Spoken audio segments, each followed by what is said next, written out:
canal. O mensageiro não é importante, mas sua curtida é. Curta, inscreva-se e compartilhe cultura. Deixe livros que gostaria de ouvir nos comentários.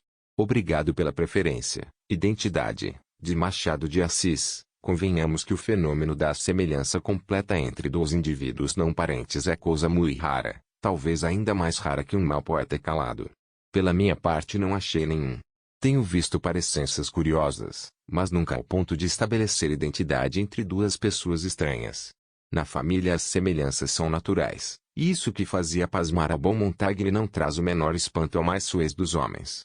Os Ausos, povo antigo, cujas mulheres eram comuns, tinham um processo sumário para restituir os filhos aos pais. Era a semelhança que, ao cabo de 3 meses, apresentasse o menino com algum dos cidadãos. Vá por conta de Heródoto. A natureza era assim um tabelião muito mais seguro. Mas que entre 2 indivíduos de família e casta diferentes, a não serem os drômios e os minequmas dos poetas, a igualdade das feições, da estatura, da fala, de tudo, seja tal que se não possam distinguir um do outro, é caso para ser posto em letra de forma, depois de ter vivido 3.000 anos em um papiro, achado em Tebas. Vá por conta do papiro.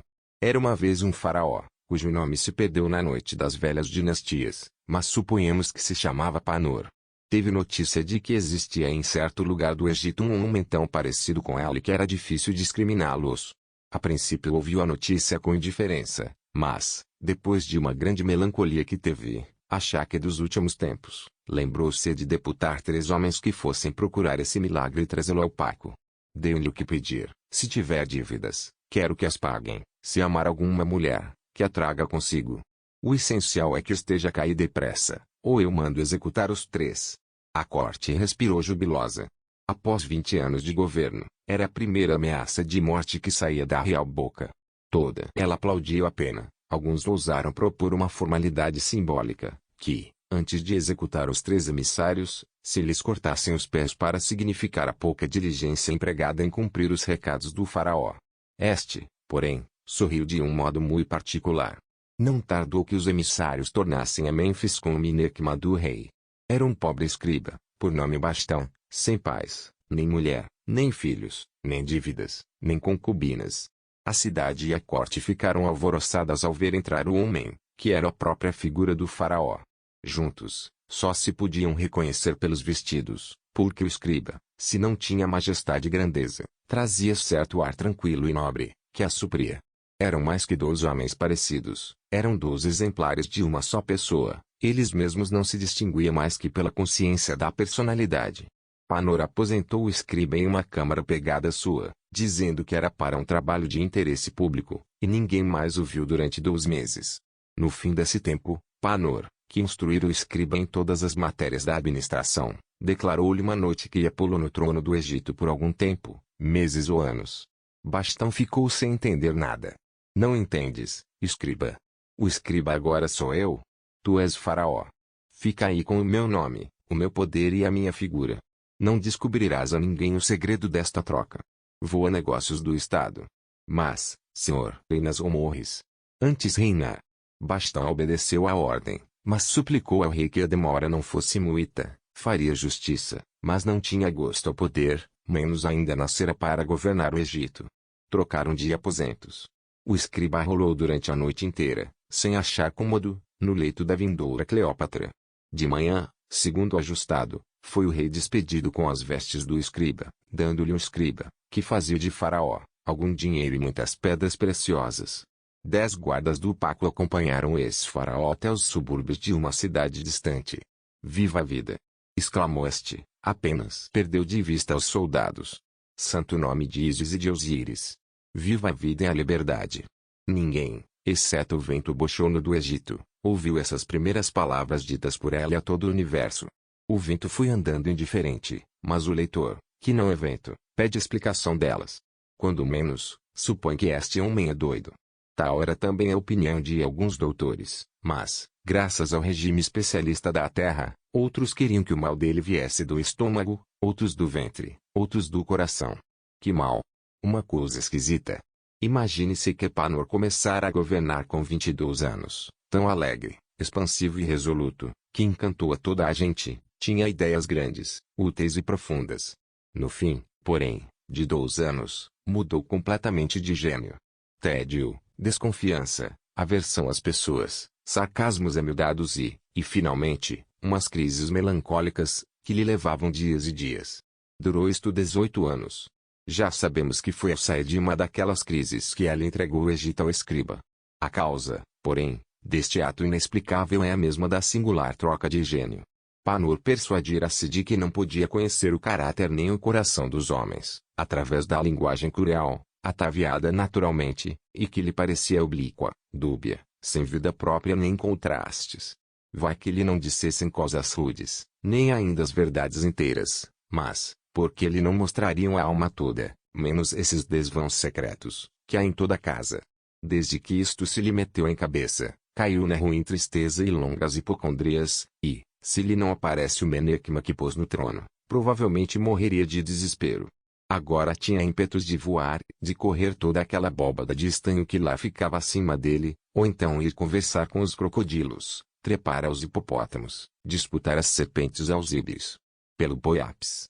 Pensava ela andando e gesticulando, ruim ofício era o meu. Cá levo agora minha boa alegria e não a dou a troco de nada, nem do Egito nem de Babilônia, Charmion. Quem será aquele homem que vem tão alegre? Perguntou um tecelã, jantando à porta de casa com a mulher. Charmion voltou os olhos cheios de mistérios do Nilo para o lado que o marido indicava. Panor, logo que os viu, correu para eles. Era a entrada da cidade, podia ir buscar pousada e comida. Mas tão ansioso estava por sentir que não era rei e meter a mão nos corações e nos caracteres, que não hesitou em pedir-lhes algum bocado para matar a fome. Sou um pobre escriba, disse ele. Trago uma caixa de pedras preciosas, que me deu o faraó por achar que era parecido com ele, mas pedras não se comem. Comerás do nosso peixe e beberás do nosso vinho, disse-lhe o tecelão. O vinho era ruim, o peixe fora mal crestado ao sol, mas para ele valia mais que os banquetes de Mênfis, era o primeiro jantar da liberdade. Expandia-se o ex-faraó, ria, falava, interrogava, queria saber isto e aquilo, batia no ombro ao tecelã. E este ria-se também e contava-lhe tudo. A cidade é um covil de sacripantes, mais ruins que eles só os meus vizinhos aqui da entrada. Contarei a história de um ou 12 e bastará para conhecer o resto. Contou umas coisas juntamente ridículas e execráveis, que o hóspede ouviu aborrecido. Este, para desanojar-se, olhou para Charmion e notou que ela pouco mais fazia que fitá-lo com os seus grandes olhos cheios de mistérios do Nilo. Não amara a outra mulher. Esta reduziu os seus 42 anos a 25, ao passo que o tecelão prosseguia em dizer a má casta de vizinhos que a fortuna lhe dera. Uns perversos. E os que não eram perversos eram asnos, como um tal Ptataguru que poder misterioso fez nascer tão linda criatura entre mecânicos. Dizia Panor consigo. Caiu a tarde. Panor agradeceu o obséquio e quis ir-se embora, mas o tecelão não consentiu em deixá-lo, passaria ali a noite. Deu-lhe um bom aposento, ainda que pobre. Charmion foi adereçá-lo com as melhores coisas que tinha, deitando-lhe sobre a cama uma bonita colcha bordada, daquelas famosas colchas do Egito citadas por Salomão, e encheu-lhe o ar de aromas finíssimos. Era pobre, mas gostava do luxo. Panor deitou-se pensando nela. Era virtuoso, parecia-lhe que estava pagando mal os obséquios do marido e sacudia de si a imagem da moça. Os olhos, porém, ficavam, viu-os na escuridão, fitos nele, como 2 fachos noturnos, e ouviu-lhe também a voz terna e súplice. Saltou da cama, os olhos desapareceram, mas a voz continuava, e, coisa extraordinária, intercalada com a do marido. Não podiam estar longe, colou o ouvido à parede. Ouviu que o tecelão propunha à mulher ficarem com a caixa das pedras preciosas do hóspede, indo buscá-la ao quarto, fariam depois alarido e diriam que eram ladrões. Charmion opunha-se, ela teimava, ela suplicava. Panor ficou embasbacado. Quem diria que o bom tecelã, tão obsequioso, não dormiu o resto da noite, gastou a andar e agitar-se para que o homem lá não fosse. De manhã, dispôs-se a andar. O tecelão quis retê-lo, pediu-lhe um dia mais, ou 2, algumas horas, não alcançou nada. Charmion não ajudou o marido, trazia, porém, os mesmos olhos da véspera, fitos no hóspede, teimosos e enigmáticos. Panor deu-lhe em lembrança uns brincos de cristal e um bracelete de ouro. Até um dia. Murmurou-lhe ela ao ouvido. Panor entrou na cidade, achou pousada, deixou as suas coisas a bom recado e saiu para a rua. Morria por andar à toa, desconhecido, misturado a outra gente, falar e ouvir a todos, com franqueza, sem os atilhos do formalismo nem as composturas do opaco. Toda a cidade estava em alvoroço, por causa da grande festa anual de Ísis. Grupos na rua, ou às portas, mulheres, homens, crianças, muito riso, muita conversa, uma algazarra de todos os diabos. Panor ia a toda parte, foi ver aparelhar os barcos, entrou nos mercados, interrogando a todos. A linguagem era naturalmente rude às vezes obscena. No meio do tumulto recebeu alguns encontrões. Eram os primeiros, e mais lhe doeu a dignidade que a pessoa. Parece que chegou a desandar para casa, mas riu-se logo do melindre e tornou à multidão. Na primeira rua em que entrou, viu duas mulheres que brigavam, agarradas uma à outra, com palavras e murros. Eram robustas e descaradas. Em volta, a gente fazia círculo, e animava-as, como se pratica ainda hoje com os cães. Panor não pôde sofrer o espetáculo. Primeiro, quis sair dali, mas tal pena teve das duas criaturas, que rompeu a multidão, penetrou no espaço em que elas estavam e separou-as. Resistiram. Ele, não menos robusto, meteu-se de permeio. Então elas, vendo que não podiam ir uma à outra, despejaram nele a raiva. Panor afasta-se, atravessa a multidão, elas perseguem-no, entre a risota pública, ele corre, elas correm, e, apedrado e nome cru, o acompanham até longe. Uma das pedras feriu-lhe o pescoço. Vou-me daqui, pensou ele, entrando em casa. Encurando a ferida, embarco. Parece, na verdade, uma cidade de sacripantes. Nisto ouviu vozes na rua, e daí a pouco entrava ali em casa um magistrado acompanhado das duas mulheres e de umas 20 pessoas. As mulheres queixavam-se de que esse homem investira contra elas. As 20 pessoas juraram a mesma coisa. O magistrado ouviu a explicação de Panor, e, dizendo este que a sua melhor defesa era a ferida que trazia no pescoço, retorquiu-lhe o magistrado que as duas agravadas naturalmente haviam de defender-se, e multou. Panor, esquecendo a abdicação temporária, gritou que lhe prendessem o magistrado. Outra multa, respondeu este gravemente, e o ferido não teve mais que pagar para se não descobrir. Estava em casa, triste e acabrunhado, quando viu entrar, daí a 2 dias, a bela Charmion debulhada em lágrimas. Sabendo da aventura, desamparou tudo, casa e marido, para vir tratar dele. Doía-lhe muito. Queria que ela lhe bebesse o sangue da ferida, como o melhor vinho do Egito e do mundo. Trazia um pacote com os objetos de uso pessoal. Teu marido? Perguntou Panor. Meu marido és tu. Panor quis replicar, mas os olhos da moça encerravam, mais que nunca, todos os mistérios do Egito. Além dos mistérios, tinha ela um plano. Dissera ao marido que ia com uma família amiga à festa de Ísis, e foi assim que saiu de casa. Olha, concluiu, para mais capital-lhe a confiança, aqui trouxe o meu parai Crótalos, com que uso acompanhar as danças e as flautas. Os barcos saem amanhã. Alugarás um e iremos, não a Busires, mas a lugar mais ermo e áspero, que será para mim o seio da própria Ísis divina. Cegueira do amor, em vão Panor quis recuar e dissuadi-la. Tudo ficou ajustado. Como precisassem dinheiro, saiu ela a vender 2 pedras preciosas. Nunca soubera o valor de tais coisas, umas foram-lhe dadas, outras foram-lhe compradas pelos seus mordomos. Contudo, tal foi o preço que lhe ofereceu por elas o primeiro comprador, que ela lhe voltou as costas, por mais que este o chamasse para fazer negócio. Chegou-se a outro e contou-lhe o que se dera com o primeiro. Como se há de impedir que os velhacos abusem da boa-fé dos homens de bem? Disse este com voz melíflua. E, depois de examinar as pedras, declarou que eram boas, e perguntou se o dono lhes tinha alguma afeição particular. Para mim, acrescentou, é fora de dúvida que a afeição que se tem a um objeto torna-o mais vendável. Não me pergunte a razão, é um mistério. Não tenho estas nenhuma afeição particular, acudiu Panor. Bem, deixe-me avaliá-las. Calculou baixinho, olhando para o ar, e acabou oferecendo metade do valor das pedras. Era tão superior esta segunda oferta à primeira, que Panor aceitou-a com grandes alegrias. Comprou um barco, de boa acácia, calafetado de fresco, e voltou à pousada, onde Charmion lhe ouviu toda a história. A consciência daquele homem, concluiu Panor, é em si mesmo uma rara pedra preciosa. Não digas isso, meu divino sol. As pedras valiam o dobro. Panor, indignado, quis ir ter com o homem, mas a formosa Charmion reteve-o. Era tarde e inútil. Tinham de embarcar na manhã seguinte. Veio amanhã, Embarcaram, e no meio de tantos barcos que iam a Buzires puderam eles escapar-se e foram dar a outra cidade distante, onde acharam casa estreita e graciosa, um ninho de amor. Viveremos aqui até a morte, disse-lhe a bela Charmian. Já não era pobre namorada sem adornos, podia agora desbancar as ricas donas de Mênfis. Joias, finas túnicas, vasos de aromas, espelhos de bronze, alcatifas por toda parte e mulheres que a servissem, umas do Egito, outras da Etiópia, mas a melhor joia de todas, a melhor alcatifa, o melhor espelho és tu, dizia ela a Panor. Não faltaram também amigos nem amigas, por mais que quisessem viver reclusos. Entre os homens, havia dois mais particularmente aceitos a ambos, um velho letrado e um rapaz que andara por Babilônia e outras partes. Na conversação, era natural que Charmian e as amigas ouvissem com prazer as narrativas do moço. Panor deleitava-se com as palestras do letrado. Desde longos anos que este compunha um livro sobre as origens do Nilo, e, conquanto ninguém o tivesse lido, a opinião geral é que era admirável.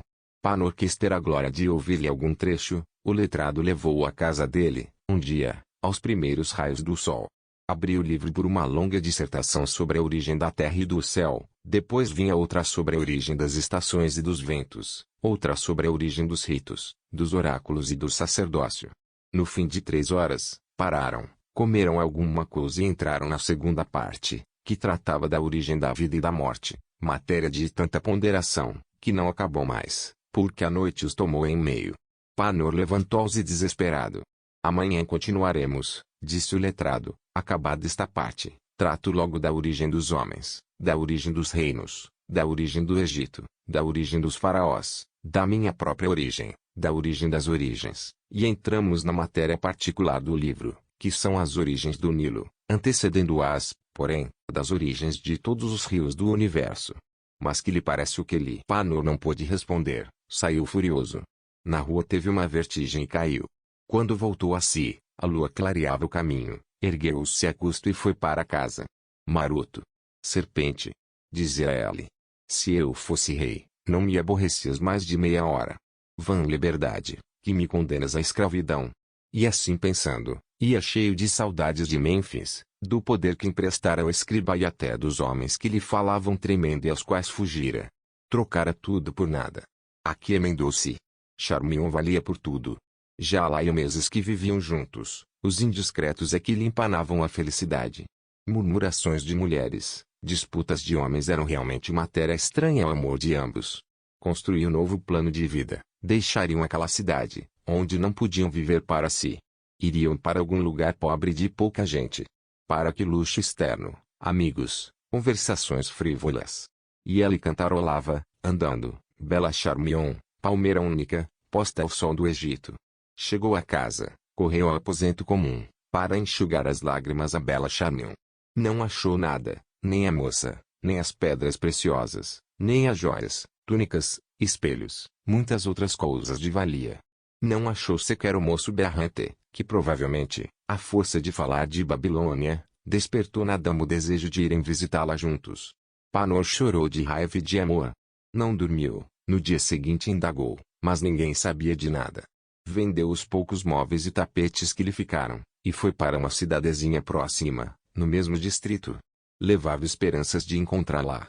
Estava abatido e lúgubre. Para ocupar o tempo e sarar do abalo, meteu-se aprendiz de embalsamador. A morte me ajudará a suportar a vida, disse ele. A casa era das mais célebres. Não embalsamava só os cadáveres das pessoas ricas, mas também os das menos abastadas e até da gente pobre. Como os preços de segunda e terceira classes eram os mesmos de outras partes, muitas famílias mandavam para ali os seus cadáveres, para que os embalsamassem com os das pessoas nobres. Panor começou pela gente ínfima, cujo processo de embalsamamento era mais sumário. Notou logo que ali os companheiros de classe eram vistos com desdém pelos embalsamadores da segunda classe. Estes chegavam-se muito aos da primeira, mas os da primeira não faziam caso de uns nem de outros. Não se mortificou com isso. Sacaram-não os intestinos do cadáver, ingeriram-lhe óleo de cedro ou vinho de palma, mirra e canela, era diferença de operação e de preço. Outra coisa mortificou deveras. Tinha ido ali buscar uma oficina de melancolia e deu com um bazar de chufas e anedotas. Certamente havia respeito, quando entrava uma encomenda, O cadáver era recebido com muitas atenções, gestos graves, caras lúgubres. Logo, porém, que os parentes o deixavam, recomeçavam as alegrias. As mulheres, se faleciam moças e bonitas, eram longamente vistas e admiradas por todos. A biografia dos mortos conhecidos era feita ali mesmo, lembrando este um caso, aquele outro. Operavam os corpos, gracejando, falando cada um dos seus negócios, planos, ideias, puxando daqui e dali, como se cortam os sapatos. Panor compreendeu que o uso encruara naquela gente a piedade e a sensibilidade. Talvez eu mesmo acabe assim, pensou ele. Deixou o ofício, depois de esperar algum tempo a ver se entrava o cadáver da bela Charmian. Exerceu outros, foi barbeiro, bateleiro, caçador de aves aquáticas. Cansado, exausto, aborrecido, apertaram-lhe as saudades do trono. Resolveu tornar a Mênfis e ocupá-lo. Toda a cidade, logo que o viu, clamou que era chegado o escriba parecido com o faraó, que ali estivera tempos atrás, e faziam-se grupos na rua e uma grande multidão o seguiu até o Paco. Muito parecido. Exclamavam de um lado e de outro. Sim. Perguntava Panor, sorrindo. A única diferença, explicou-lhe um velho, é que o faraó está muito gordo. Panor estremeceu. Correu-lhe um frio pela espinha. Muito gordo. Era então impossível a permuta das pessoas. Deteve-se alguns instantes, mas acudiu-lhe logo ir assim mesmo ao Paco, e, destronando o escriba, descobrir o segredo. Para que encobri-lo mais? Entrou, a corte esperava-o, em redor do faraó, e reconheceu logo que era impossível agora confundi-los, à vista da diferença na grossura dos corpos, mas a cara, a fala, o gesto eram ainda os mesmos. Bastão perguntou-lhe placidamente o que é que queria. Panor sentiu-se rei e declarou-lhe que o trono. Sai daí, escriba, concluiu, o teu papel está acabado. Bastão riu-se para os outros riram-se e o Paco estremeceu com a gargalhada universal. Panor fechou as mãos e ameaçou a todos, mas a corte continuou a rir. Bastão, porém, fez-se sério e declarou que esse homem sedicioso era um perigo para o Estado. Panor foi ali mesmo preso, julgado e condenado à morte. Na manhã seguinte, cumpriu-se a sentença diante do faraó e grande multidão. Panor morreu tranquilo, rindo do escriba e de toda a gente, menos talvez de Charmion, bela Charmion, palmeira única, posta ao sol do Egito. A multidão, logo que ela expirou, soltou uma formidável aclamação, viva Panor! E Bastão, sorrindo, agradeceu